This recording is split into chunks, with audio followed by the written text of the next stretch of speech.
bakadde bange abalungi abasinzira ku mukutu gwa Facebook, abasinzira ku YouTube, abasinzira ku Twitter, abasinzira wonna omutwalira ku social media.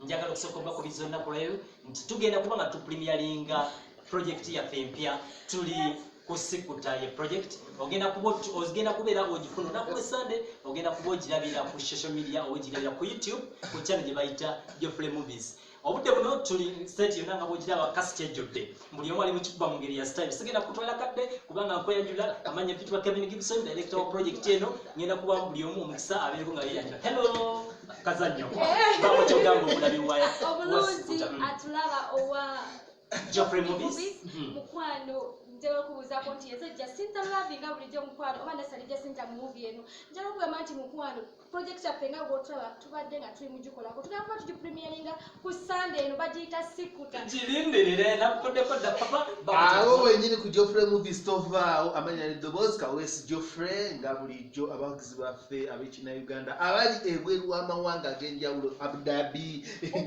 Oman mu Uganda mwenna ku Sunday eno tugenda kuba tupremieringa filmu yaffe eno gye bayita Sikuta mugirinde namyo nakuzanyidde ngaani omwami wange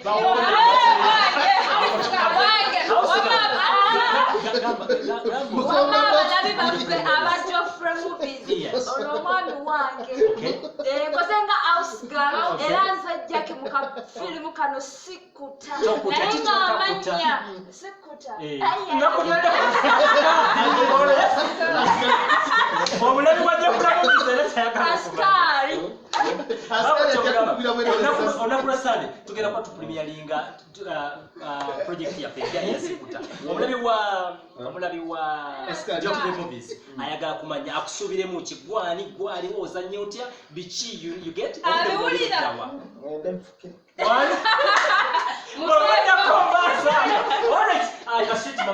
olaba to cast eri kasakanyama you know togeza tonje ya mix bera koleka mami omulabi wa Geoffrey Movies ayagala kumanya mukasite nokolangani yegwaliwa era twakudde kodda tulika askari yes askari oye mukeko yaskari where now this one is my game. That one. Alright. You know, I just wanted to. Beautiful, you know. Beautiful. Musime. Okay. Tukusubire muki. Mpaka isa abantu bati.